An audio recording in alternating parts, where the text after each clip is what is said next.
Hello everyone, welcome back to the YouTube channel of the Knowledge Race. तो आज की इस वीडियो में हम लोग जो है फिजिक्स के क्वेश्चंस की प्रैक्टिस करने वाले हैं।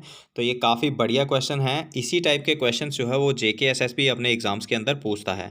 तो ठीक है गाइस, पूरे के पूरे क्वेश्चंस को ट्राई करिएगा और लास्ट में मुझे बताइएगा कि आप लोगों के कितने क्वेश्चन सही हुए हैं। ठीक है, तो कमेंट सेक्शन में मुझे ज़रूर बताइएगा। तो बिना टाइम गवाए हम लोग स्टार्ट करते हैं। आज का हमारा फर्स्ट एमसीक्यू देखते हैं क्या है। तो देखो, फर्स्ट क्वेश्चन जो है हमारे पास क्या है यहाँ पे, which colour is use for earth wire in an electrical circuit. मतलब जो आपका कोई भी एक इलेक्ट्रिकल सर्किट होता है उसमें आप लोग देखते हो कि अलग अलग कलर की वायर होती हैं। तो उसमें जो है अर्थ की जो वायर होती है, अर्थिंग वाली वायर जो होती है, उसका कलर कैसा होता है। तो फर्स्ट ऑप्शन देखो, ग्रीन येलो होता है, येलो रेड होता है, या फिर रेड ब्लू होता है, या इनमें से कोई भी नहीं। तो इसका करेक्ट ऑप्शन जो है हमारे पास क्या है, ग्रीन एंड येलो। ए जो है यहाँ पे करेक्ट ऑप्शन है, क्योंकि हमेशा जो अर्थिंग की वायर होती है उसके लिए येलो या फिर ग्रीन कलर का जो है इस्तेमाल किया जाता है। ठीक है, और जो हमारे पास रेड और जो ब्लू कलर का होता है ना, ये रिप्रेजेंट करता है फेस की जो वायर्स होती हैं। तो ऐसे ही वाइट कलर जो होता है वो न्यूट्रल वायर के लिए होता है, और ग्रीन और येलो जो है हमेशा अर्थ की जो वायर होती है उसको रिप्रेजेंट करता है। ठीक है गाइस, तो इसका करेक्ट ऑप्शन जो है यहाँ पे ए है। अब देखो हमारे पास सेकंड क्वेश्चन है, when a body is taken from the earth to the moon. जब हम लोग किसी एक बॉडी को, ऑब्जेक्ट को अर्थ से मून पे ले जाएंगे तो क्या होगा। The mass changes but weight remains same, weight changes but mass remains same, both weight and mass changes, both weight and mass remains same. तो अब देखो, इस क्वेश्चन को सॉल्व करने के लिए आपको दो चीज़ें पता होनी चाहिए। पहला, मास और वेट के बीच में डिफरेंस पता होना चाहिए, और साथ ही जो है यहाँ पे आपको फोर्स ऑफ ग्रेविटी या फोर्स ऑफ ग्रेविटेशन जिसको हम लोग बोलते हैं उसके बारे में पता होना चाहिए। तो देखो, अर्थ जो है हमारी, वो क्या करती है, हर एक चीज़ को अपनी तरफ खींचती है। ठीक है ना, जब भी कोई हम लोग चीज़ ऊपर की तरफ फेंकते हैं तो अर्थ उसको नीचे की तरफ खींच लेती है। ठीक है ना, ऐसा तो नहीं होता कभी भी कि हमने कोई पत्थर फेंका ऊपर की तरफ तो वो ऊपर की तरफ ही चला गया। ठीक है ना, ऐसा नहीं होता, क्योंकि अर्थ के अंदर एक फोर्स है जिसको हम लोग फोर्स ऑफ ग्रेविटेशन या फिर ग्रेविटी कहते हैं, वो हमेशा चीज़ों को अपनी तरफ खींच के रखती है। तो अब फोर्स जो ग्रेविटी की है, अर्थ की अपनी होती है, ऐसे ही मून की भी होती है। ठीक है ना, दोनों के अंदर थोड़ा फर्क होता है, अर्थ के अंदर ज़्यादा होती है लेकिन मून के ऊपर कम होती है। तो अब पहली बात तो ये आ गई। दूसरी आ गई कि मास और वेट के बीच में आपको फ़र्क पता होना चाहिए। अब देखो, जो वेट होता है ना, वो होता है ड्यू टू ग्रेविटी। मतलब जितनी ज़्यादा फोर्स ग्रेविटी की होगी उसी के हिसाब से वेट होगा किसी भी एक ऑब्जेक्ट का।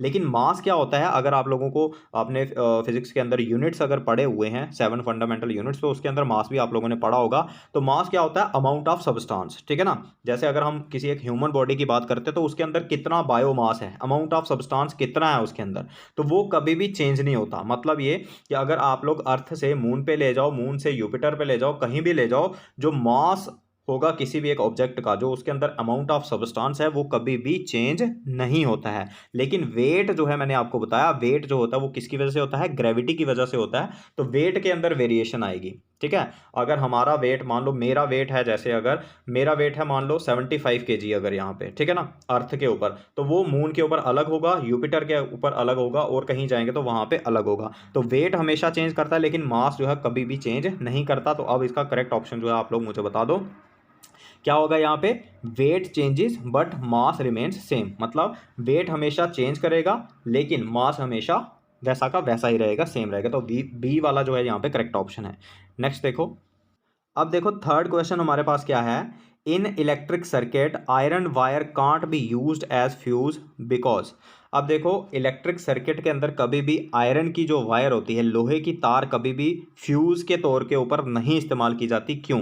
अब सबसे पहले आपको फ्यूज पता होना चाहिए कि क्या होता है। फ्यूज जो है वो एक सेफ्टी डिवाइस होता है जो हर एक इलेक्ट्रिकल सर्किट के अंदर लगाया जाता है। जितने भी हमारे इलेक्ट्रिकल एप्लियंस होते हैं, फ्रिज होता है, टीवी होता है, या जो भी बड़ी बड़ी चीज़ें जो होती हैं, उनके अंदर फ्यूज़ की वायर जो है लगाई जाती है। क्यों, क्योंकि कभी भी अगर पीछे से बहुत ज़्यादा मात्रा में इलेक्ट्रिसिटी या इलेक्ट्रिक करंट जो है आ जाए, जिससे जो है हमारे इलेक्ट्रिकल एप्लियंस को कोई भी डैमेज हो सकता है, उसमें आग लग सकती है या उसके पार्ट्स खराब हो सकते हैं, तो उस चीज़ को रोकने के लिए एक फ्यूज़ की वायर लगाई जाती है जिसका लो मेल्टिंग पॉइंट होता है। ठीक है ना, यानी कि पीछे से अगर थोड़ी भी ज़्यादा जो है इलेक्ट्रिसिटी आई तो वो क्या कर जाएगी, पिघल जाएगी, जिससे हमारा इलेक्ट्रिकल सर्किट जो है ब्रेक हो जाएगा और हमारा एप्लियंस जो होगा वो डैमेज होने से बच जाएगा। ठीक है, तो अब जो फ्यूज वायर होती है, सबसे पहला तो उसका क्या होता है, मेल्टिंग पॉइंट लो होना चाहिए। अब आयरन की वायर तो हम कभी भी यूज़ नहीं करते। क्यों, क्योंकि आयरन का जो है हाई मेल्टिंग पॉइंट होता है, वो लगभग 1500 तक जो है उसका क्या होता है, हमारे पास मेल्टिंग पॉइंट होता है। इसीलिए जो है हम आयरन को कभी भी यूज़ नहीं करते। मतलब जब तक 1500 डिग्री सेल्सियस तक वो हीट यूज नहीं होगा तब तक तो वो पिघलेगा ही नहीं, तब तक तो जो हमारा इलेक्ट्रिकल अप्लायंस होगा वो जल के राख हो जाएगा, ठीक है। तो इसीलिए हम लोग कभी भी उसको इस्तेमाल में नहीं लाते हैं। तो फिर कौन सी वायर्स होती हैं जिनको हम लोग इस्तेमाल में लाते हैं एज ए फ्यूज वायर? तो देखो आजकल जो है जितने भी लेटेस्ट हमारे पास जो भी अप्लायंस आते हैं उनके अंदर जो है टिन और लेड, ठीक है, टिन और लेड का जो है अलॉय होता है, उसको जो है हम लोग इस्तेमाल में लाते हैं और उसका जो है हमारे पास लगभग 200 के आसपास जो है मेल्टिंग पॉइंट होता है, ठीक है ना। ऐसे ही जो है एल्युमिनियम वगैरह है उसकी भी जो है वायर वगैरह हम लोग इस्तेमाल में लाते हैं, लेकिन जो है ज़्यादातर टिन और लेड का जो अलॉय होता है जिसका मेल्टिंग पॉइंट अराउंड जो है 200 होता है, तो उसको इस्तेमाल में लाया जाता है किसके लिए? एज ए फ्यूज़ वायर, ठीक है। तो यहाँ पे आप लोगों को पता चल गया होगा कि यहाँ पे करेक्ट ऑप्शन क्या था हमारे पास, आयरन का जो है वो हाई मेल्टिंग पॉइंट होता है, इसीलिए जो है हम लोग उसको कभी भी इस्तेमाल में नहीं लाते एज ए फ्यूज़ वायर, ठीक है। तो बी यहाँ पे करेक्ट ऑप्शन है। नेक्स्ट देखो, which one of the following radiations have highest energy?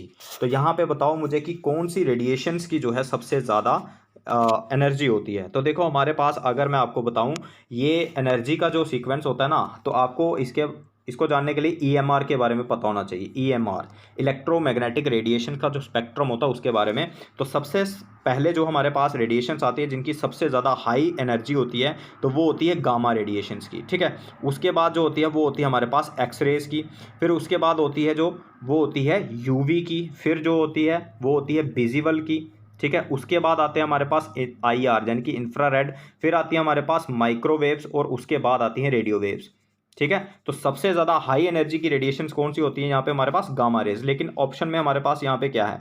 UV है, उसके बाद एक्सरे, इंफ्रारेड और फिर रेडियो। तो इसका मतलब ये हुआ कि बी जो है हमारे पास यहाँ पे करेक्ट ऑप्शन होगा, क्योंकि सबसे ज़्यादा जो है एक्स रेज की जो होती हैं वो एनर्जी ज़्यादा होती है, ठीक है। नेक्स्ट क्वेश्चन देखो।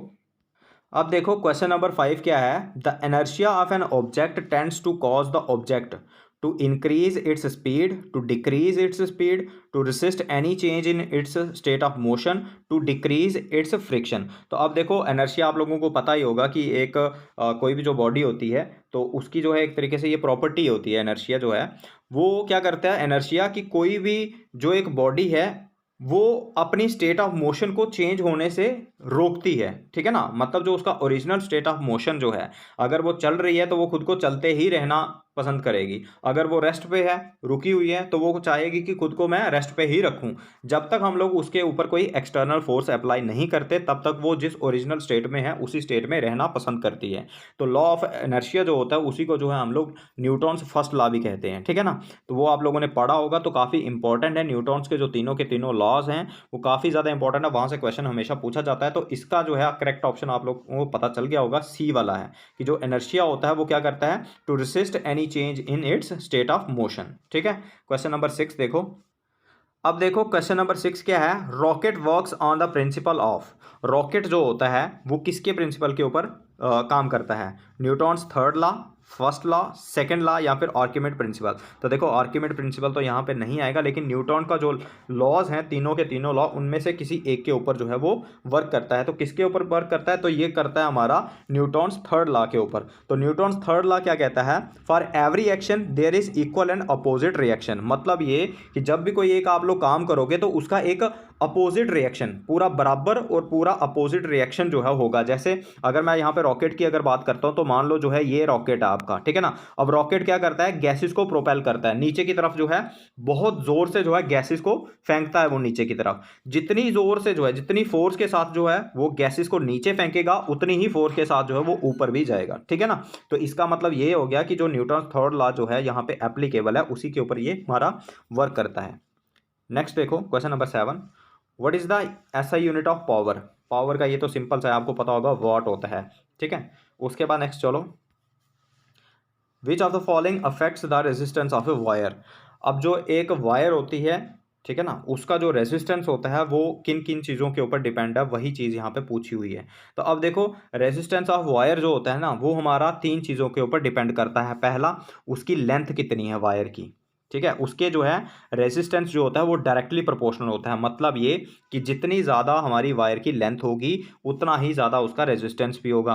अब दूसरा किसके ऊपर डिपेंड करता है? Area of cross section. Area of cross section यानी कि वायर की थिकनेस कितनी है, ठीक है, वायर की थिकनेस कितनी है। अब इसके जो है हमारा रेजिस्टेंस जो होता है वो इन्वर्सली प्रोपोर्शनल होता है। मतलब जितनी ज़्यादा थिकनेस उतना कम रेजिस्टेंस, ठीक है। और जितनी पतली वायर होगी तो उतना ज़्यादा जो है रेजिस्टेंस होगा। उसके बाद जो है रेसिस्टिविटी के ऊपर भी डिपेंड करता है। रेसिस्टिविटी मतलब कि आपने मटेरियल कौन सा यूज़ किया है। अब हमारे पास अलग अलग मेटल्स होते हैं इलेक्ट्रिकल सर्किट के अंदर, जो वायर्स यूज़ की जाती हैं उसके अंदर जो अलग अलग मेटल्स का इस्तेमाल होता है, जैसे कॉपर है, आयरन है, एल्युमिनियम है, या फिर गोल्ड वगैरह, सिल्वर वगैरह, ये भी तो एज ए वायर्स यूज़ की जा सकती हैं। अब सभी का जो है अपना अपना क्या होता है, उनकी रेसिस्टिविटी होती है। तो रेसिस्टिविटी के ऊपर भी डिपेंड करता है, लेंथ ऑफ वायर के ऊपर भी, और एरिया ऑफ क्रॉस सेक्शन यानी कि थिकनेस के ऊपर भी। तो यहाँ पे डी वाला जो है हमारे पास करेक्ट ऑप्शन आएगा। ठीक है। अब क्वेश्चन नंबर 9 देखो। The most commonly used material for making transistors is.